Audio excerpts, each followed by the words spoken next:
So you're going to get both, but you're going to start with a dynamic woman, Janice Bryant Howroyd, who runs over a $1 billion business.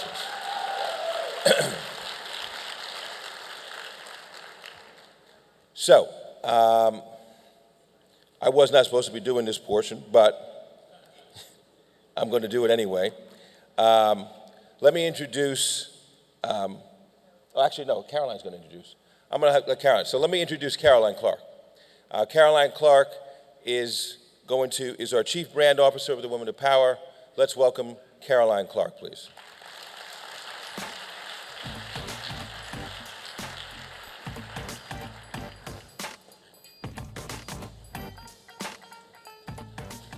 Good morning.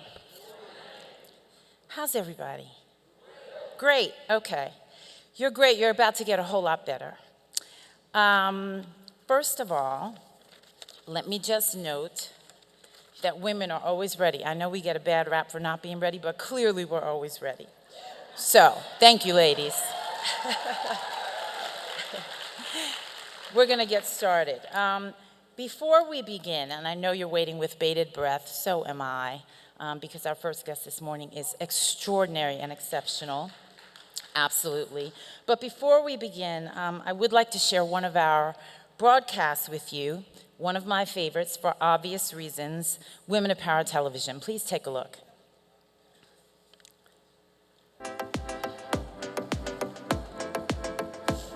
Dynamic, inspiring, a view from the top. I stand on the shoulders of so many, beautiful women of color who have made beautiful, extraordinary work before me. I want to be excellent in everything that I do.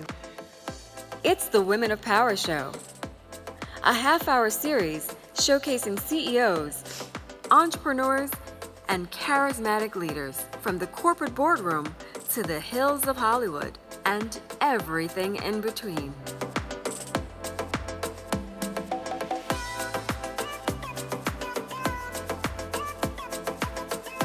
This weekly half-hour nationally syndicated television show will uplift, motivate, and celebrate women of color. Powerful women have been around for centuries. Powerful Black women have been around for centuries. Each week, we'll step inside the Power Suite, explore lifestyle and travel, and discover new and better ways to manage health and wellness. Walk, attitude, and go back. Along with celebrity interviews and segments on managing finance and careers. This show gives you a 360-degree look into the success secrets and strategies for today's Women of Power. I don't care what you choose, but whatever it is, you must give it your all. This life is yours, and it's yours alone. It's the Women of Power Show. Embrace your power. Your moment is now. Give it up. We'd really love for you to tune in, so please do check your local listings. And ladies, we invite all of you to join us in Las Vegas for our annual Women of Power Summit next February. Men, you're welcome to come too. Just know that you won't really feel all that much a part of things. Please look for details at blackenterprise.com on Women of Power Summit and all of our great events. Now, speaking of women of power, we are honored and blessed and delighted to have a legend and longtime Black enterprise friend share her amazing journey with us this morning. Janice Bryant Howroyd is an entrepreneur, business ambassador, author, educator, presidential appointee. As founder and CEO of the ActOne Group, she is a global leader in providing customized, cutting-edge solutions in the human resources industry. This year, celebrating 40 years in business. Give it up for 40. The Torrance, California-based ActOne Group began as a single office in 1978, famously, she will tell you, with a phone, a fax machine, and a whole lot of prayer, and now operates in 22 countries. She is founder of the second largest Black-owned company in the nation, and the only woman, yes, go right ahead and clap, And to date, she is the only woman to have received the A.G. Gaston Lifetime Achievement Award, which is the highest honor bestowed by Black enterprise to an entrepreneur. Please give a warm welcome to Janice Bryant Howroyd.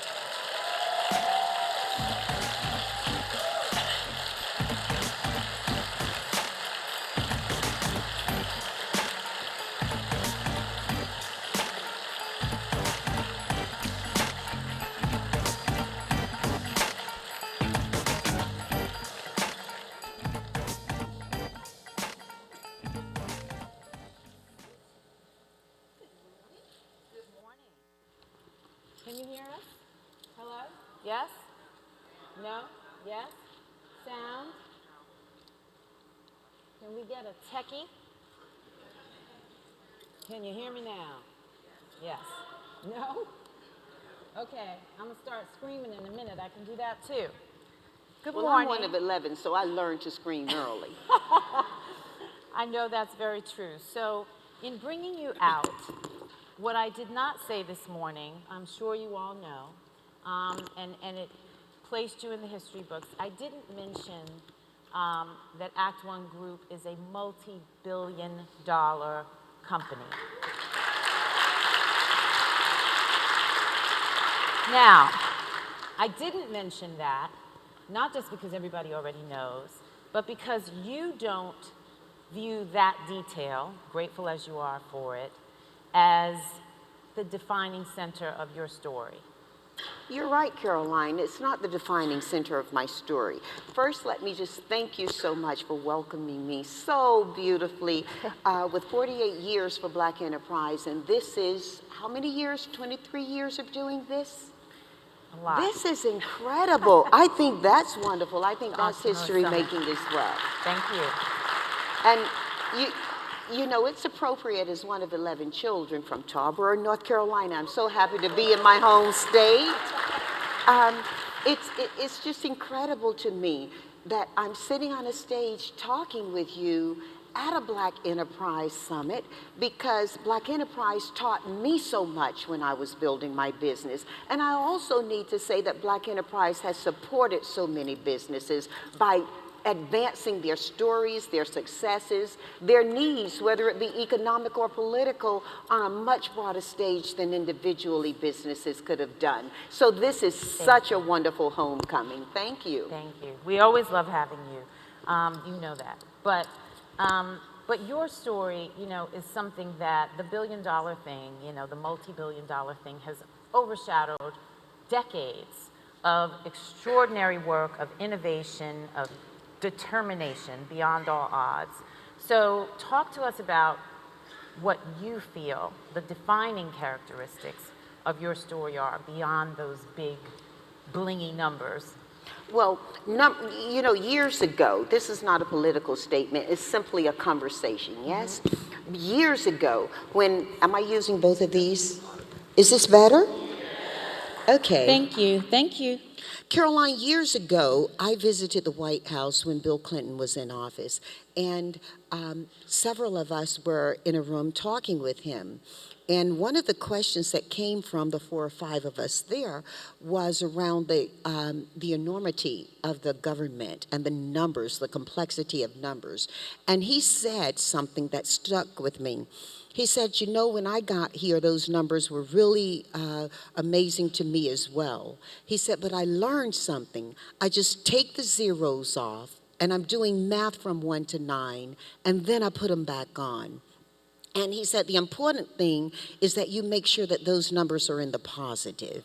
Don't get caught up in the string of them. Make sure they're in the positive. So the thing for me that gets missed, I think, about my story, the ActOne Group, and the many wonderful people who are part of my organization, is that we've managed to build a business over these years since 1978 that is a positive business, positive in how we approach our marketplace, and we've done it in a profitable manner. Businesses can tell all types of numbers, but we've been able to do it in a profitable manner. And that profit is not just inside the company, it's how we profit the communities. We're at core in the business of employment. We keep great people working. Now, you know I'm in a highly competitive landscape, and doing business in 22 countries across the world, I'm competing with some of the largest publicly held companies there are. The thing that's so exciting for me, and you mentioned innovation, is that our teams are working in ways that deliver technology solutions. We deliver process solutions, but most importantly, we're delivering incomes and jobs and careers to people across the globe. Now, I want you to think about what I'm saying. I grew up as one of 11 kids, same mom, same dad, in a small southern town a whole lot of years ago. Don't let the stilettos fool you, okay? And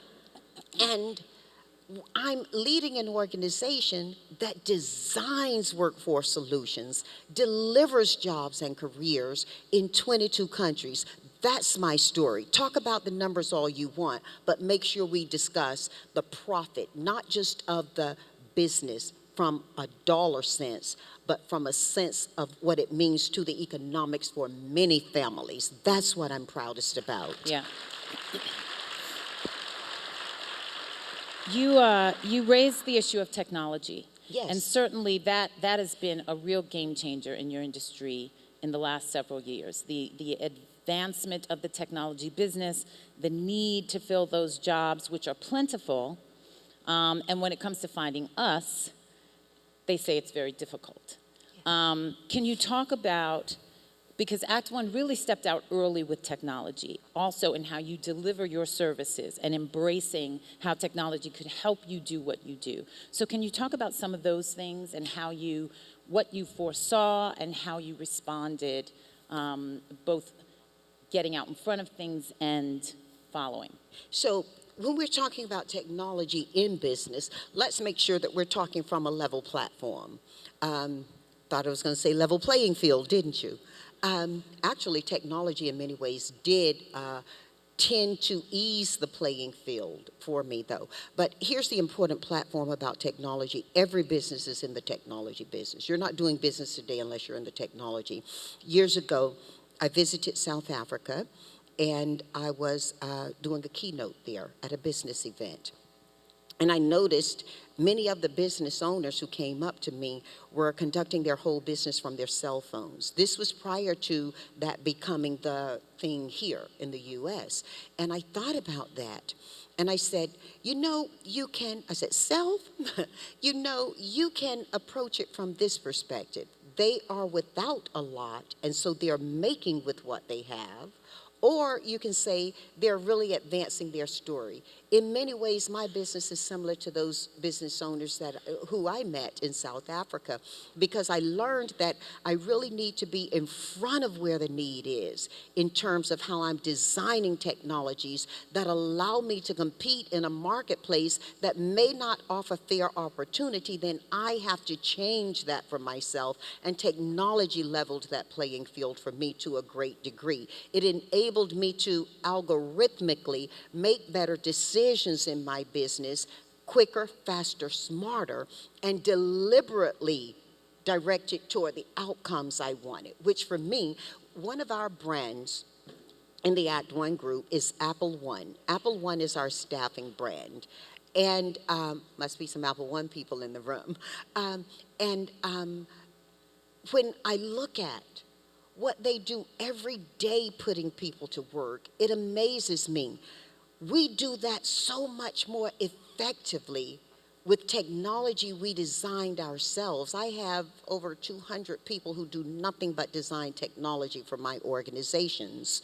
And we're able to advance people's stories in front of employers. We're able to advance companies' processes in how they are not only recruiting talent, but maintaining and growing that talent.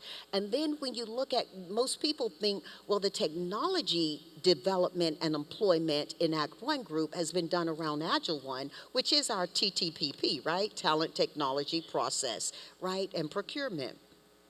That's true. But our staffing company utilizes it in such a dynamic way. So I have to sit here and tell you that's been really important to me. The other thing about what's important to me when we're talking technology is that that's just the T in the bigger picture. Now, many of your audience are familiar with STEAM, science, technology, engineering, arts, and math. My company, by virtue of our huge exposure, allows me to ensure that we're working in a dynamic way to deliver. So this is the second thing about technology. It allows us to deliver dynamically to the applicant population, the worker population, and the pre-worker population. We work with so many universities and colleges. We have internship programs that are dynamic where people are earning above minimum wage and are working in organizations who are hungry to hire them. And we're all aware of what unemployment is, but many of us are not aware of what it means, especially to certain communities. The third thing about technology, and I'm really getting into this because it's very important for people to understand the A, B, and the C of it, is artificial intelligence. So let's talk about how that plays into what I'm doing. I've mentioned to you that I'm in the business of employment, right? I've mentioned to you that technology platforms, how employment is occurring and how businesses are driving their total solutions. The other thing about it is that a couple of years ago, the last year I think that President Obama was in office, I was asked to come into Washington, D.C. through a Bloomberg research and work on the impact of work. Now, when we think about work, work has historically occurred from a pyramid shape where you have the majority of workers here supporting the workers here. That pyramid is pretty much egg-shaped on its head right now, and it's becoming more of a pyramid this way, where we're having this many workers support this many non-workers, people who are at retirement or out of work for whatever reason. And with the employ of artificial intelligence, many people are now concerned about not just will it take jobs away, but how do we keep the humanity in human resources? How are we now approaching it from a legal perspective of where it can occur? And I have to tell you that I'm discovering and working myself in a way that ensures that we are allowing artificial intelligence to complement and supplement human effort, but not to replace it. So technology has so much implication in everything we're doing. We must have complete conversations about it, and we must understand the advantage it offers, and then work in a regulatory way to ensure that it is actually delivering the goal that we all intend for it to as a multi-nation complex, not simply just here in the U.S. Yeah. How does that help you? Yeah. You know, I think one of the questions is, what are your concerns as you look at today's entrepreneurs, many of whom are in the tech space, but many of whom are not, and our orientation toward technology? When you mentor so many entrepreneurs who are just starting out and who have been coming along for some time. I'm starting to sound old up here. No, Somebody but called me you a do. legend the other day. I'm like, legends are dead unless they're John, you know? But you stand as a beacon, and you do mentor a lot of people, and there are issues around our orientation culturally, right, toward technology, embracing technology, using technology for businesses that are starting out today. So if you were starting ActOne today, you started ActOne with $900 angel investment. The angel was your mother. Absolutely, and she continues to be. I love you, Mommy. She's watching. They're streaming for her. And a fax machine, a phone, and your contacts. Mm-hmm. So if you were starting today with those things, how would you do things differently? How would you approach things differently? And the markers that really made a difference for you along the way, would those same markers be there, or would you be envisioning it an entirely different way? Because you've always been very honest about the fact you didn't have a huge background in business. Right. You had a whole lot of prayer and a whole lot of faith. Mm-hmm. And you had contacts, so you have relationships. That's key. That's I never built changed. Relationships. They didn't just come flowing in. So talk about that. If you were starting today, what would you need to do differently? What would you do exactly the same because it paid off so extraordinarily well? The most dynamic thing that I would do differently today, starting a business in today's environment, would be to forgive myself for being a smart black woman sooner.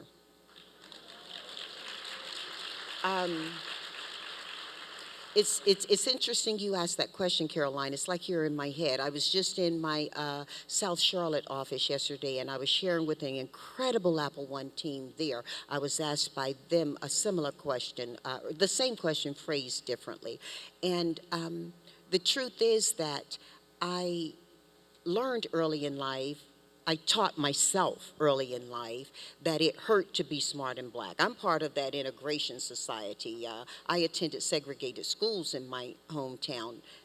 Do any of you know about segregated schools? Are you going back that far with me?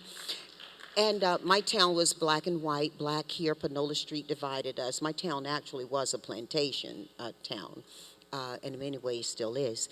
And I had the long trek to school. My brother Carlton, who's in this room somewhere now, and my other two brothers rotated picking me up from school because they wanted to, my dad said, we're not going to have her beat up getting an education. And it was just the worst year of my life was the year that I spent as the integration in a white school. Our solution was sending smart kids to white schools so white school wouldn't feel afraid that we, bring it down in any way. And so I got picked to go. And I went, and it was a horrible year for me in many ways that I don't need to deliberate here. But what happened for me is that told me, because we decided that we would send the smart kids over, it taught me that being smart and being black hurt. And it was punishing. Many years later, I was sitting in my tub, and our daughter, who is right and left brain gifted, came in to sit with me, as she would do many times when we had our best conversations. She was 12 and a half years old. We decided that she would go away to Massachusetts to school. She was going to be going to college. She'd not yet had a menstruation cycle yet. We had family there who would nurture her, and we thought, what a great decision. She had big bullet tears in her eyes, and she said, why are you sending me away? And I thought to myself, that's exactly how I felt in my community when I got sent to a school across town at risk. I did not want to pioneer into. And I made the decision for my daughter that we would not allow what God intended as a gift to become a curse and send her away from us. We found a different solution to her education, and it worked brilliantly for us.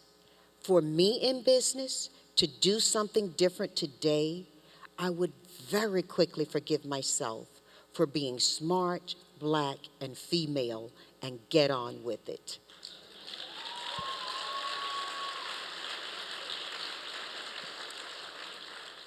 When you think about the big markers, right, it's a long way from $900 total $1,500 startup capital in 1978 to 2018 and where you are and where your business is.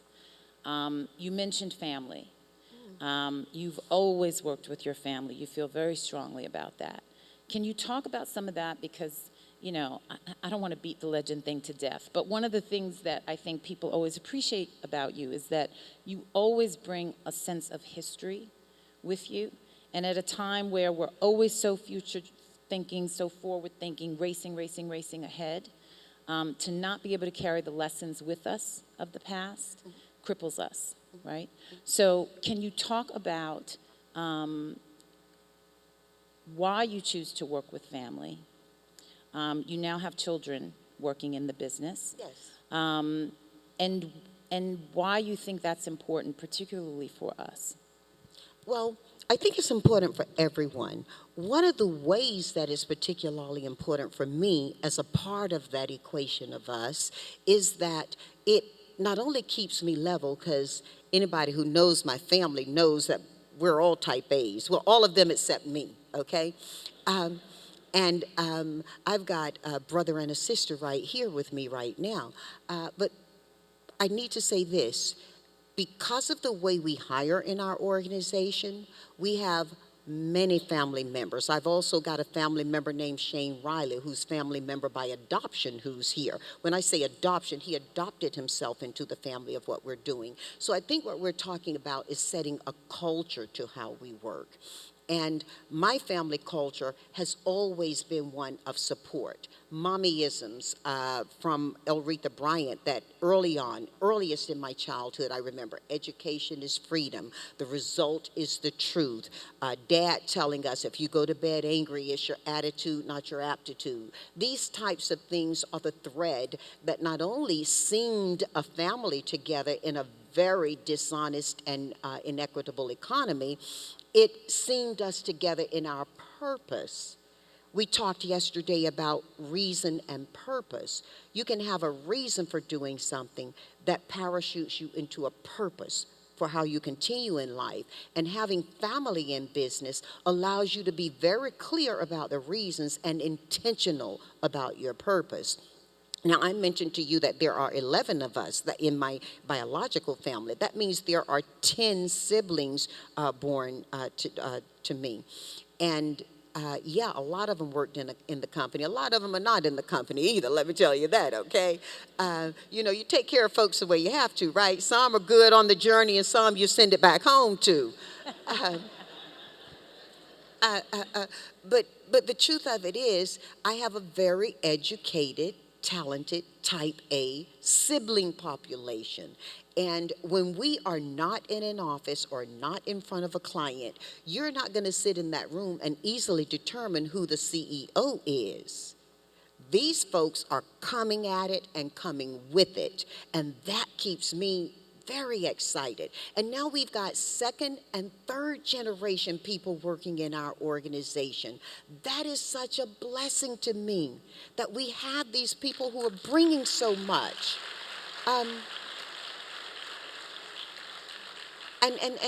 And you and others have heard me say, oh, I'm the most magnificently mature millennial you'll ever meet, right?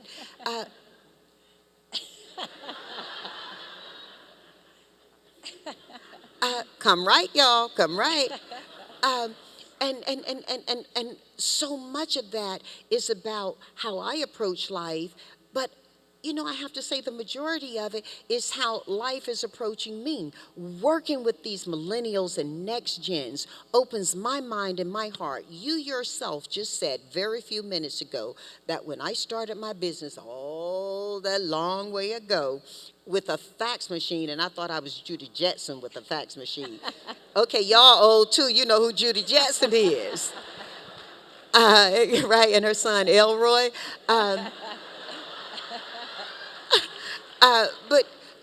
But I thought, wow, how could life get any better than this? I grew up with mimeograph, you know, and today I've got people sitting on the shores of beaches doing work in Southern California with team members in Germany and in Japan. This is incredible, right? And these are the things that not only young technology, but young minds are bringing us. You know, technology is kind of like, we're in North Carolina and we're in Charlotte, so some of y'all might know about NASCAR, right? Whether you like it or not, you know about it, right? And most people who are familiar with that will tell you that it's not the car, it's the driver. And the secret for me, which is no secret, truly, people just keep their eyes shut to that truth, is that in our equation, I mentioned TTPP very quickly to you. I said talent first, then technology, process, and procurement. That car or that horse, if you follow horse racing, whatever your machine of choice or your mobility of choice is, it's never going to be any better than the person driving it. And these young people in my organization are driving us. They're teaching us. They're guiding and leading us. And then they're appreciating what we can offer to them. You know, all they lack is the confidence. They come into my organization with the knowledge. We provide them the experience. And we all know that knowledge married well to experience is what breeds confidence. So I'm excited. I'm excited about family, because family is keeping it all moving. You talked about purpose and reason. Can you talk about vision and goals? Because I've often heard you say, you know, you envisioned success, but you certainly didn't envision everything that came, right? So how do you connect your sense of success and what you hoped for your company and saw for your company to what it all actually became and how it rolled out? How much of that fueled what has happened and continues to? I think the last time you and I talked together, Caroline, I was sharing with you that when I was growing up, that little girl in Tarboro, North Carolina, I didn't even know what human resources was by name. And my familiarity with work on the larger part was that the majority of the women who worked in my community were getting up very early in the morning, being picked up and delivered into people's homes to work, and then they found their own way home. They would walk home. Whoopi Goldberg actually made a movie, I think, called The Long Walk Home, or I think so, of something like such, that. that described very, very similarly the situation with my experience with work. And the most professional people I saw were preachers and teachers in my community. And by the way, they remain some of the most professional people I know to this day. But having a picture of what my future could look like for me was not a veil to me. What I did have were parents who taught us so much and worked, and mom literally saved nickels and quarters to buy us books and print media. Jet Magazine, Ebony. Some of you may remember a periodical called Sepia. Those were what we were reading, and then thankfully Black Enterprise came along and gave me opportunities to see, to envision what my future could be like. Mom and dad, church, and those 3 F's, family, faith, and fortune, gave me what I needed to envision what a future could look like. It was the application of work that entailed discipline, continuous learning, and an appreciation that discipline is not a dirty word, were what turned vision into accomplishment. Do you get what I'm saying? Yeah. And dreaming is not goaling. Dreaming is important, but dreaming is not goaling. Dreaming feels good. Goaling actually achieves the result for you, and that's the big distinction. Staffing and human resources can be one of the most challenging parts of any business, right? As you grow a business, as you have to hire people, as you have to find talent that's really going to suit the needs you have, and then develop them and have the responsibility for them. What do you want to say to this audience as they go about building their companies, scaling their companies, finding talent, sourcing it, developing it? What are the most important things you think they need to know about how to go about that process, what to look for in talent, and how to manage that responsibility, that extraordinary responsibility for people's livelihoods? So when business owners are coming to Apple One, which they are, yes, coming to Apple One to find your employees, to allow us to escort you through that process, we can deliver them to your door. It's up to you now to understand that you're not the most important employee in your organization. Very often when we're building small businesses, we get this hero. You know, we go from zero to hero in a minute, right? I got my business license. Now that zero yesterday is a hero today. That can lend itself to believing that you're the most important person in that organization. You are never the most important person in that organization. And I'll share with you some mommyisms that have stead me well, that I think will stead your audience well. One of the things I remember mom saying to me You talked about getting the A.G. Gatson Award, right? Gatson Award. I remember the first award I ever got for business, and I called my mom so excited about it. And Mom said, you know, I want you to understand the award is not the reward. And she said, every single one, and at that time I had 22 employees. I didn't think life could get any better. Now I have over 2,000 employees. And I remember Mom said, the award is not the reward. Every one of those 22 who will celebrate you getting that award are a part of how you earned that. And I want you to remember that all your life. Well, that's very similar to how we were raised as a family. Remember I said to you, Dad would tell us, if you're in disarrangement at night, we could argue all day. He loved a good fight, right? He believed that it was exercise for your most important muscle, your brain. And he'd say, you know, if you can't solve it, it's your attitude, not your aptitude. That's exactly what Mom was giving me back about my business. Your attitude can't put you in front of your employees because you need to be hiring people smarter than you are about each thing they're doing.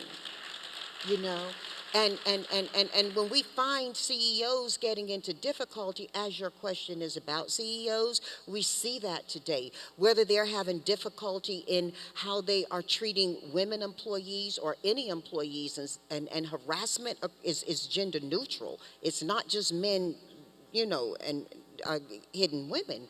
And when we see all of these things occurring, somebody didn't get that lesson from a good mom. You know, they have all the genius in the world to lead their business.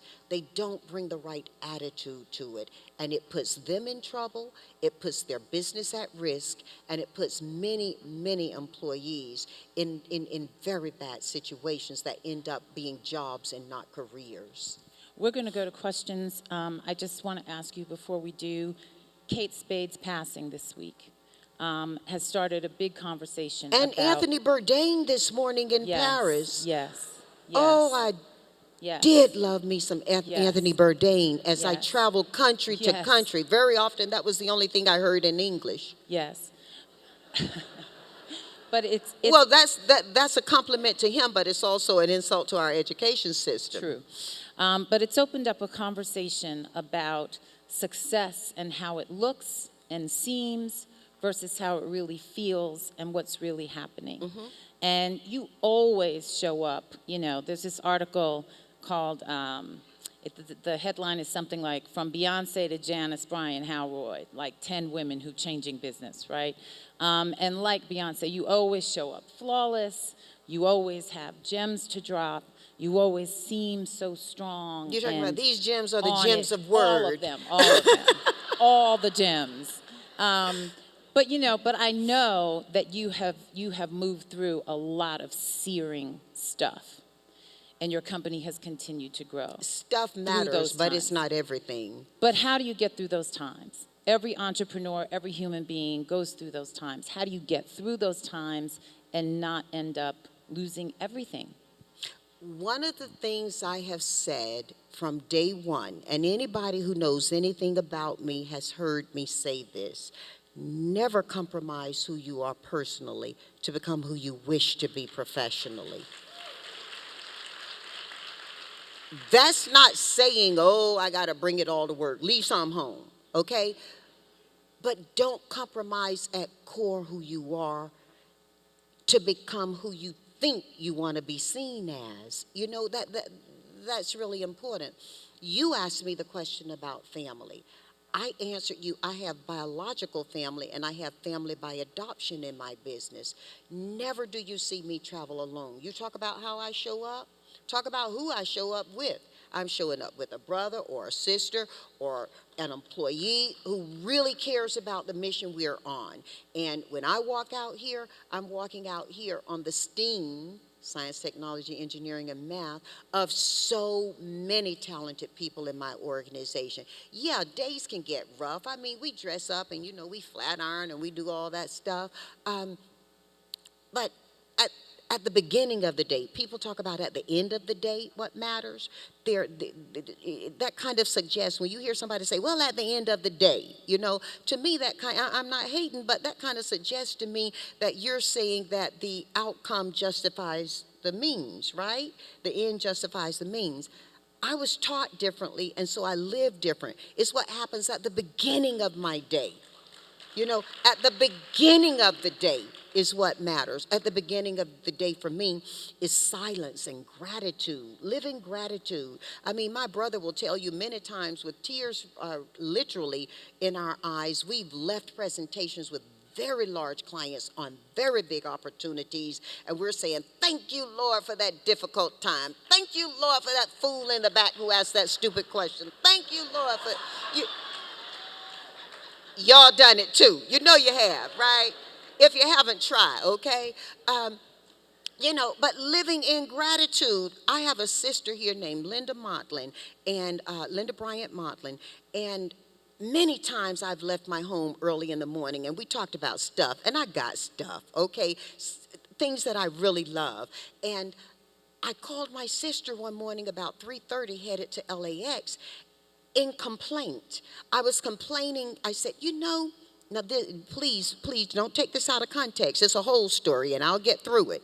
I said, I call her fondly Zest. I said, Zest, girl, here I am. I got to fly cross country, and I'm leaving everybody sleep in my house, and I want to be home. I want to be polishing my silver. I want to be cleaning my crystal. I want to be home to enjoy the stuff I've bought. She told me, Jan Howroyd, you better, whenever she's serious, I get the whole name. Jan Howroyd, you better come correct now, girl. You see how you sound?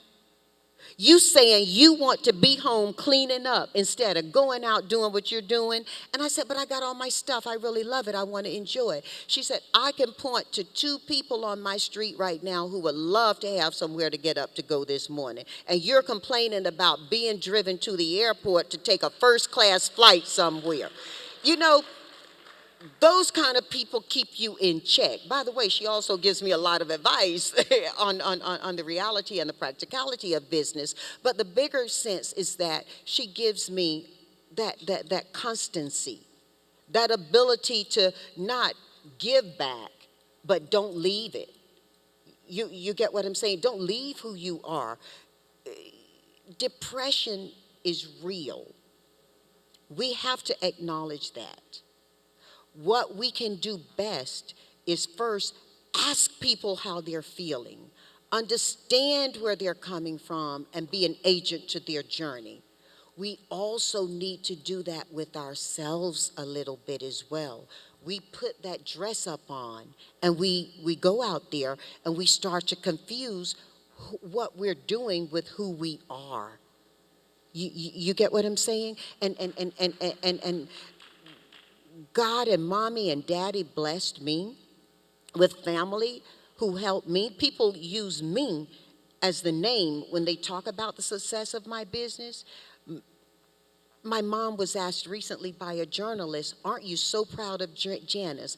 My mother said, and she's a very soft-spoken Southern woman, she said, I'm proud of all of my children. They're all successful. They're happy. They're healthy. They're contributing. They vote. That matters to mom a lot, right? They vote.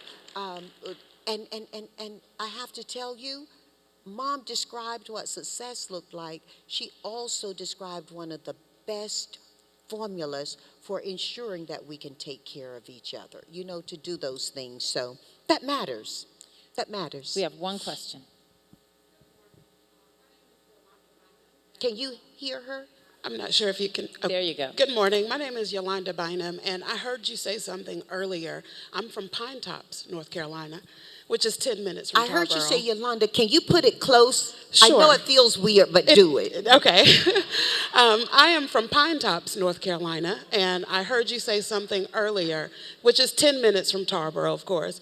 You said you understood that you could bring some family with you and that you would send things home. So was that a process or was that a decision for you, or just an immediate, I know who I can bring and I know who I can send things to? Because a lot of us in entrepreneurship, we have this obligation we feel there's an obligation to take care of everyone else and everything, including the towns that you're from, if it's as small as ours. So how did you get to that point? Was it an immediate decision, or was it a process over time? When you get on an airplane, they prepare you for takeoff, before takeoff. And one of the things they instruct you to do is what if that airbag drops? What do they tell you to do? Put yours on first.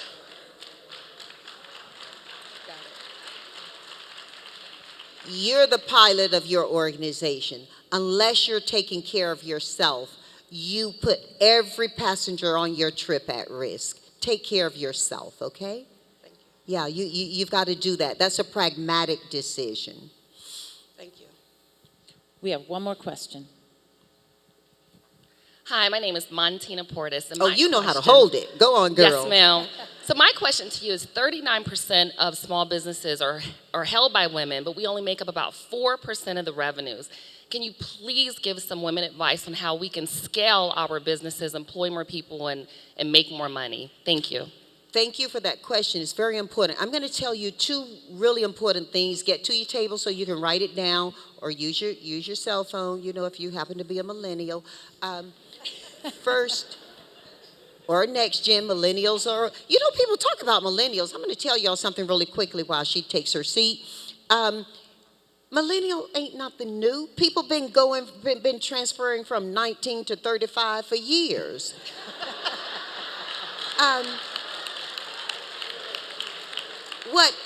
What, amen? You know, and since I'm not getting older than 35, I'm a millennial. Here's the answer to your question. First thing is, understand that you should not just let your clients select you. You should select your clients, okay?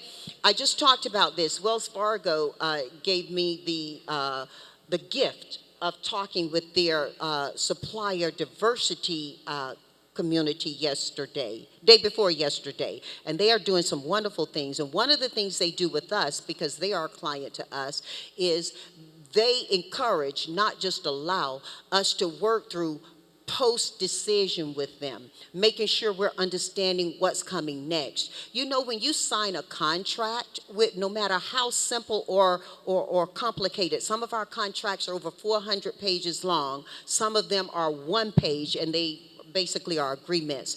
Everything within the four corners of that contract are what govern your legal opportunity in it. So that's the second thing I want you to know. Make sure you understand what's within the four walls of that contract, because when things are going great and you make decisions to support a client that are not within the constraint of that contract, consider it a gift, because if you ever get into trouble with it, it's what's inside those four walls that will govern you. I've seen many businesses perform well, but not understand the legal side of what they're doing and get in trouble far often than I have seen them not understand the math, the checks and balances, the balance sheet of their business. People like to say, oh, well, they get in trouble because they don't understand the bookkeeping of it. You don't have idiots building businesses today, and you have devices that can do the bookkeeping for you if you do. If you're running on talent versus intelligence, and they can be different things. But one thing I want you to do is make sure that you understand it's important for you to honor what's inside of that contract, and when you step beyond that, that's on you, that's not on the client, and that you select the client. Don't just let the client select you. You don't need to do business with everybody. Understand when you're ready to make that growth. There are companies we go through procurement processes with. We know we don't want to win the business. We actually have one right now, very large, well-known brand name, Fortune 10 company, who I got an email yesterday from my teams, and they gave me about 21 reasons. I read it at dinner last night to my brother and my sister about why this would be a bad contract. Yet they were still so attracted because of the brand name. Oh, it'll be great for us to do this. I'm like, great for who? I'm not trying to build business to go out of business. The stipulations in the contract were not appreciative of how I do business. And so many of us think, okay, you know, I'm on my come up and I'm going to do this and I can make this work. If it doesn't work on paper, it's not going to work in reality. Don't do it. We could talk all day, except we can't talk all day. So please give Janice Bryant Howroyd a warm, warm thank you. Hey, look, y'all stay blessed, okay? Stay blessed. You coming in the back?